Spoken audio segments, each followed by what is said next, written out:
Hi friends, అందరూ ఎలా ఉన్నారు? నేను మీ లావణ్య. టుడే వీడియో వచ్చేసి వినాయక చవితి పండుగ గురించి చెప్పబోతున్నాను.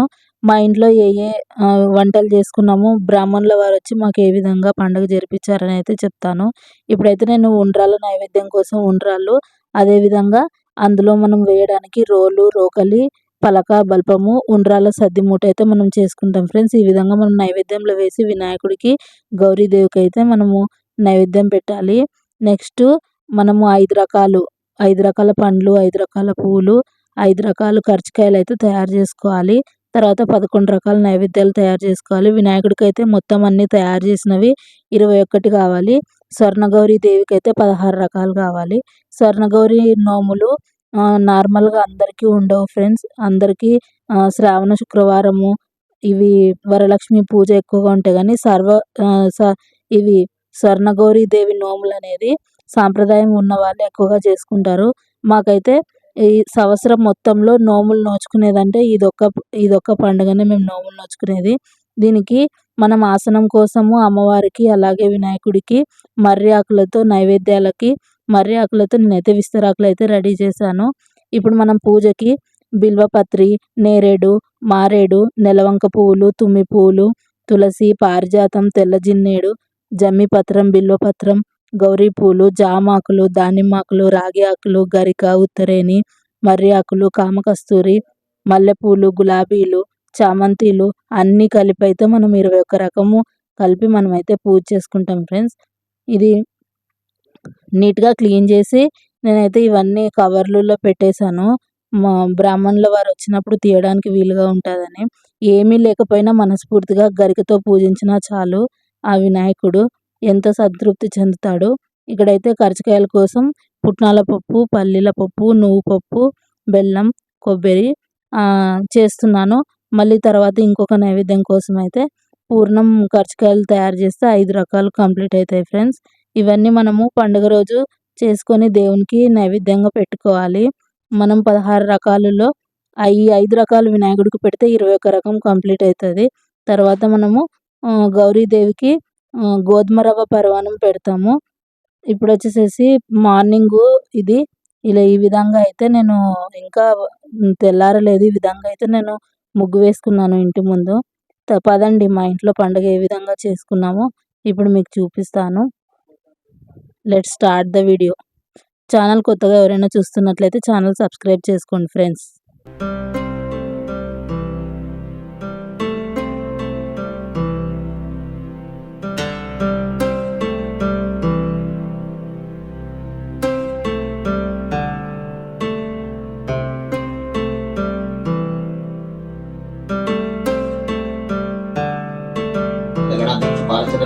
द्वादशैतानि पठितमयाल्पे विद्यारम्भे च प्रवेशे निर्गमे तत्र संग्रामे सर्वकार्यशुद्धस्तस्मिन् शुक्लां वरदं विष्णुं शशिवर्णं चिदं तस्सर्वदा अध्याय सर्वोच्चते तस्मै गणात्मकमागमार्थं तु देवानां सरपंच देवभूता ये वंशुताः ये भूता विघ्नकर्तारः तेन शिवाज्ञापकरामतो भूता दिभ्याज सर्वतो दिशं सर्वे तमोरजन पूजा कर्म समर्पित तदर्थ लोकादेवी तुमष्टनाद पंचधार माने पवित्र पुरुषात् ओम प्रणवस्य परब्रह्मक्षी परमात्मा वैवस्वतमन्वते कलियुग प्रथम पादे जम्बूद्वीपे भरतवर्ष भक्तिखंड गंधकारण्य देशे गोदावरी दक्षिण तीर्थशालवट्टे बौद्धावतार रामक्षेत्र अष्टमाप्त मानवचंद्र मानव पर्वत शिशु श्री क्रोधिनाम संवत्सरे दक्षिणायन वर्ष ऋतु भाद्रपद मासे शुक्ल पक्षे चतुर्थी शुभतिथौ शुभ स्थिर वासयुक्तायां शुभ नक्षत्र शुभयोग शुभकर्ण एवं विशेषण शुभतिथौ सो अस्य गोत्रोद्भवस्य निम्न गोत्र मिथुन कुल गोत्रोद्भवस्य यजमानस्य वेमला शशिधर नामे आयुष्य धर्म पत्नी वेमला लावण्य आयुष्य वेमला कृष्ण कौशिक पुत्र कृष्ण कौशिक आयुष्य वेमला ईप्सिता पुत्र वेमला ईप्सिता आयुष्य नाट्यवंत यजमानस्य कुटुंबस्य क्षेमस्थैर्य वीर्यविजय अभय आनंद आयुरारोग्य अष्टैश्वर्य वृद्ध्यर्थं समस्त दुःखोपशान्तर्थं समस्त मंगलार्थं धर्मार्थ काम मोक्ष चतुर्विध फल पुरुषार्थ सिद्ध्यर्थं विशेषेण श्री स्वर्ण गौरी देवता प्रयत्नर्थं यजमानी मम इब्बर मम ಅಂತ ನಾನು ಉಳಿದಿದ್ದೆಲ್ಲ ಹೇಳ್ಬಿಡ್ತೀನಿ. ಮಮ ಅಂತ ಇಬ್ರು ಇದರಲ್ಲಿಂದ ಹೇಳ್ಬಿಡ್ರಿ, ಅದರ ಆ ನೀರ್ಲಿಂದ ಬಿಡಬಾರ್ದು. ಇದರಲ್ಲಿ ಅದು ಅಷ್ಟೇ ಆಚರಣೆಗೆ ಅಷ್ಟೇ. ಅದನ್ನ ಚೆಲ್ಲಿ ತಗೊಂಡ್ಬಾರ್ದು. ಈ ನೀರು ಚೆಲ್ಲದ ತಗೊಂಡು कलशं गन्धाक्षतपत्रपुष्पैरभ्यर्च्य कलशं स्पृष्ट्वा कलशस्य मुखे विष्णु कंठे रुद्रसमाश्रितमूले तत्र स्थितो ब्रह्म मध्यमातृगणः स्मृतः मुख्यौ तु सागरा सर्वे सप्तद्वीपा वसुन्धरा ऋग्वेद यजुर्वेद सामवेद तरुणः सर्व कलशां समश्रिताः आयन्तु देव पूजार्थं दत्तक्षय नर्मदेशं कावेरी जलसंसन्निधिं कुरु आपो वैदिकं सर्व विश्वभूतानि प्राणवपश्व पुनमपमृतं संप्रडपविरडपसरडपचन्दकस्य ज्योतिर्भूर्भस्वरापो इमं मे गंगे मनि सरस्वती स्तोमकं सच्चितपरिस्ने चिक्ने मरुधते सुणय सुशोमे सीतमकर्निष्ण शुभ्र ఇక్కడైతే స్వామివారికి అజ్యం ఆచమనం ప్రాణప్రతిష్ఠ చేసిన తర్వాత ధూప దీపం నైవేద్యంతో పూజించిన తర్వాత మనకైతే పూజ కంప్లీట్ అవుతుంది ఫ్రెండ్స్. ఫస్ట్ అయితే స్వర్ణగౌరీదేవి వినాయక స్వామి మాత అయినటువంటి స్వర్ణగౌరీదేవికి పూజ చేసిన తర్వాత వినాయక స్వామికి పూజ చేసుకోవాలి. ఫస్ట్కి అయితే స్వర్ణగౌరీదేవిని పూజించే ముందు మొదటి ప్రార్థన వినాయక స్వామికి కాబట్టి వినాయకుడిని ప్రార్థించిన తర్వాత స్వర్ణగౌరీదేవి పూజ అయితే స్టార్ట్ చేస్తాము. కలశ పూజ కంప్లీట్ అయిన తర్వాత స్వర్ణగౌరి పూజ అయితే స్టార్ట్ చేయించినారు బ్రాహ్మణుల వారు. ఈ పూజ అనేది 12 సంవత్సరాలు కంటిన్యూగా చేసుకున్న వాళ్ళకి చాలా మంచి జరుగుతుంది. కాకపోతే ఎవరికైనా సాంప్రదాయం లేకపోతే వాళ్ళు చేయనవసరం లేదు.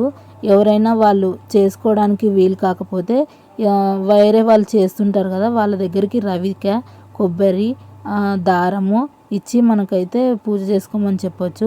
మేము కూడా చాలాసార్లు మా చుట్టాల వాళ్ళకి ఇచ్చాము పూజ చేసుకున్నప్పుడు. ఈ విధంగా పూజ కంప్లీట్ అయిన తర్వాత మనమైతే నైవేద్యం తయారు చేసుకుందాం ఫ్రెండ్స్. బ్రాహ్మణుల వారు అందుబాటులో ఉండరు కాబట్టి ఫస్ట్ పంచోపచార పూజ, ఇవి యజ్ఞోపచార పూజ ఇవన్నీ కంప్లీట్ చేసిన తర్వాత అయితే నేను నైవేద్యం చేసి దేవుడికైతే నైవేద్యం పెట్టుకున్నాను.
सुमकस्ते कदन्तश्च कपिलोविकर्णकलम्बोदरश्च विकृतो विघ्नराजगणाधिपाधूमके प्रगणाध्यक्ष पादचन्द्र गजानन द्वारकैकानि नामानि अर्पते भक्तिमानः न च विघ्नभयङ्करश्च सर्वसिद्धिकरं प्रभो विद्यातिलवति विद्यां धनातिलवति धनान् पुत्रातिलवति पुत्रान् मोक्षार्थपति जपयति गणपति स्तोत्रं षड्भिर्मासं पदं लभेत् संवत्सरेण सिद्धिं च लभतन् आत्मसंवत्सराभ्यः ब्राह्मणेभ्यः जपिते समर्पयत् तस्य विद्याभवेत्सर् गणेशस्य प्रसादतः गजाननं भूतगणाभिषेकं कपित्थजम्बूफलसार भक्षितुमासुतं शोकेन विघ्नेषु पात्पङ्कजं श्री स्वरसिद्धि